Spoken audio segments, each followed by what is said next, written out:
Здравствуйте! Здравствуйте, мои дорогие ангелочки! Этот ролик будет очень коротким, но зато он прибавит вам здоровья, сохранит здоровье на всю зиму и спасет вас от всяких вирусов, всяких эпидемий, и вы укрепите свое здоровечко. На улице такая слякоть, осень, так неприятно, то снег с дождем, этот шквальный ветер. Ой, я сегодня сварила суп с галушками, потушила курочку. Мы пришли с этого ужаса и так вкусно покушали. И я подумала, надо показать вам такой рецепт, легкий, быстрый, недорогой, но который поможет вам поднять иммунитет, укрепить ваше здоровье. Приступим. Что нам надо? Килограмм сала, свиное сало, килограмм, 200 граммов чищенного чеснока, черный молотый перчик, можете даже добавить чили перца, и вкусный хлебушек, который вы будете кушать каждое утро. Что мы сделаем? Мы сделаем сейчас такую пасту, которую вы будете каждое утро, просыпаясь перед завтраком, делать греночку без жира, подсушивать в тостере или на сковороде без жира, и на этот хрустящий хлебушек, который внутри мягенький, намазывать эту полезную пасту. Моя семья это кушает каждую осень и каждую зиму. Как только начинаются холода, неприятная сырая погода, у меня всегда это лекарство номер один.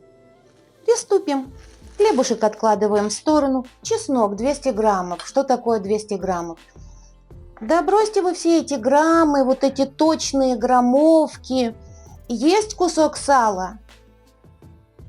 Перемалывайте его на мясорубке либо блендером. И чеснока столько, сколько вы хотите. Но его не должно быть очень мало. И не бойтесь скушать этот бутербродик утром. Да, пока вы кушаете, вы слышите аромат чеснока. Но когда вы будете разговаривать с людьми, вот фокус в чем? От этого бутерброда, от этой пасты нет этого лукового чесночного запаха изо рта. Ну, нет и все, несмотря на то, что вот сколько здесь чеснока. Приступаем. В сторону.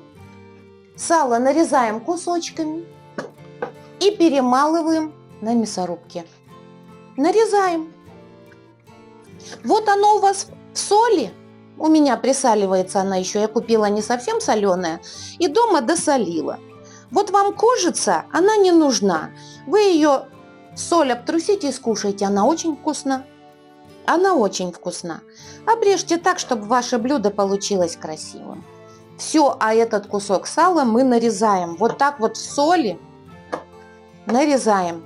А если оно у вас хорошо просоленое, то тогда соль надо соскребать. Лишнюю соль надо убирать. Вот так. И все. Это и весь фокус. Нам лишнее не надо. Для этой пасты не надо выбирать сало с мясом. Не нужно, ни к чему. Оно будет попадаться у вас в коробочке, вот это вот такая жила от этого мяса, потому что оно просолилось и оно жесткое, а сало мягкое. Нарезайте на кубики. Если сверху есть такая пленочка вот на сале, которая, вот видите как, срежьте ее. Зачем она вам нужна? Нам нужно мягкое вкусное сало. Все. Нарезаем кубиками. Вот так. Это мясо вырезаем, потому что оно будет просто жестким. И вот у вас на хлебушке, на мягеньком, хрустящем попадется вот эта жесткая жила. Это зачем она? Она не вкусна. Она только портит весь бутербродик. Я такие слышала советы, вот что с луком надо еще делать. Я видела такое сало с луком.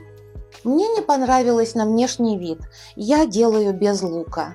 И лук пускает сок, это лишняя влага, эта паста, не знаю, хранится ли она, не хранится. А вот такой вариант хранится очень и очень долго. И если вы приучите каждое утречко, выходя из дому в холода, съедать этот бутербродик, а еще выпить сок, у нас традиция, мы осенью пьем сок. Фреш, овощной. Тыква, морковка, яблоко, имбирь, 2 зубочка чесноку. Я потом покажу это, обязательно ролик отсниму и покажу этот сок. И вы болеть простудами просто не будете. А если какие-то вирусы ходят, то вы с ним справитесь легко и перенесете его просто в легкой форме. Вот и все. Я отправляю сало поближе к мясорубке. А чесночок я буду перемалывать в этой штуке. Можно выдавить чеснокодавилкой, можно просто блендером ручным, чем удобно, только не на мясорубке, потому что на мясорубке у вас в вашей пасте будут кусочки попадаться. Они будут, тогда вот будет изо рта запах чесноку, это никуда не деться. Его надо измельчить, хорошо измельчить, и тогда добавить в нашу пасту.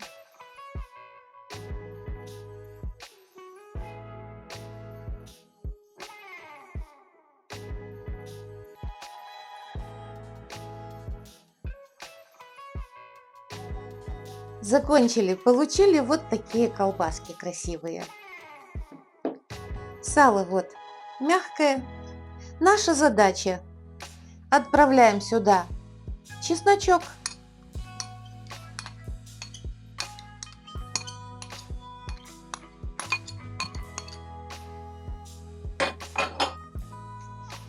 Отправили чесночок и сыпем перца. Не бойтесь его сыпать много, не бойтесь, потому что вот даже столовую ложку вы не почувствуете в этом сале эту остроту. Молотое, перемолотое, измельченное сало, этот жирочек, он нивелирует и остроту чеснока, и остроту перца. Ваша задача скушать такой бутерброд, который плохие бактерии боятся. Поэтому мы сейчас не будем бояться этого количества перца и сыпем. Ну вот столовая ложка. Смотрим. Важно хорошо перемешать. Да, сало перестанет быть беленьким и станет сероватым. Ну и что? Ну и что? Главное хорошо размешать. Очень хорошо. Берите ложку, лопаточку, чем удобно, тем и размешивайте. И хорошенько его перетирайте вот так вот, чуть ли не до однородности.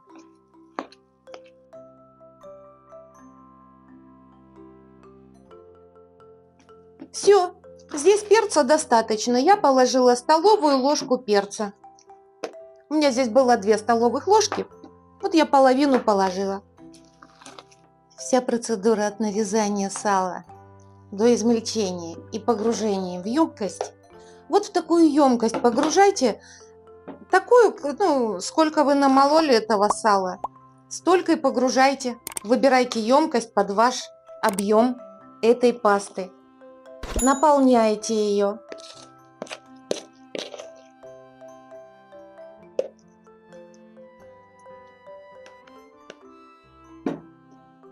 Закрываете крышечкой и отправляете в холодильник. Вот так плотненько, хорошенечко утрамбовываете.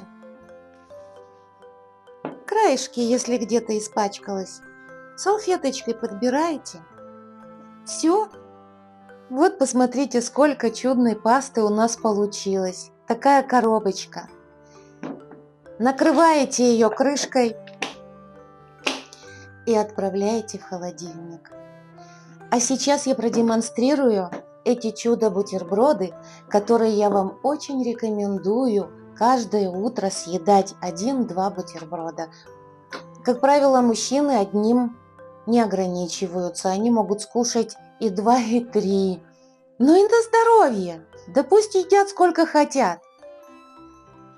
Жарим же греночки. Разогрела сковороду, сковорода обычная, блинная, у меня чугунная. Любую берете, неважно. Кладем хлебушек на сухую сковородочку. Сухая сковородочка разогрелась и убавляем огонечек. А теперь любой лопаткой немножечко серединку удерживаете, чтобы подрумянилась она посерединке. Периодически смотрим. Ага, уже прихватывается. Вот обратите внимание, видите, уже прихватывается. Значит, вот здесь плохо пропекается. Надо попросить пропечься здесь. Вот так ее. Смотрим здесь. Нормально. Меняем местами, потому что с краю больше подпеклось. Смотрим эту. Точно так же. Поменяем ее. Вот. Там ей лучше печется. Прижмем. И когда печете их, регулируйте огонь. Смотрите, что огонь слабенький. Добавьте. Не бойтесь. Главное, проверяйте, чтобы они у вас не горели. Вам не нужно сажу кушать. Вам нужно кушать румяные греночки, не жирные. Вот так. Проверяйте. Отличненько, отличненько. У нас все получается. Все. Наши гренки готовы. Обратите внимание, что с этой стороны, что с этой стороны равномерно. Ну вот наши чудные гренки, вот они готовы. Слышите, какой звук? Наша задача, ребятки, элементарна. Берем ножичек и намазываем. Кто любит плотным слоем, пожалуйста, я себе мажу не более чем вот это. Вот так. Мальчики любят, чтобы было немножко больше сала этой пасты. Смотрите, а внутри он мягонький. Хлебушек. Берем нашу пасту и намазываем. И вот когда хлебушек горяченький, сверху хрустящий, внутри мягонький, подтаивает эта намазка и становится очень-очень аромат, тонкий, нежный, чесночный, на всю кухню. Вот так. Вот такие потрясающие тосты можно утром подать своим близким на завтрак для того, чтобы сберечь их здоровье и свое. Спасибо вам огромное за внимание, дорогие мои ангелочки. За комментарии очень-очень благодарю взаимно от всей души. Я очень желаю и хочу, и желаю вам, чтобы вы были здоровы, счастливы, успешны. Благополучия вам. Пусть ваш дом будет полная чаша, а все домочадцы будут здоровы. Не бойтесь чеснока, сделайте эту пасту, скушайте утром эти греночки, и вы будете здоровы и счастливы. Всего вам доброго!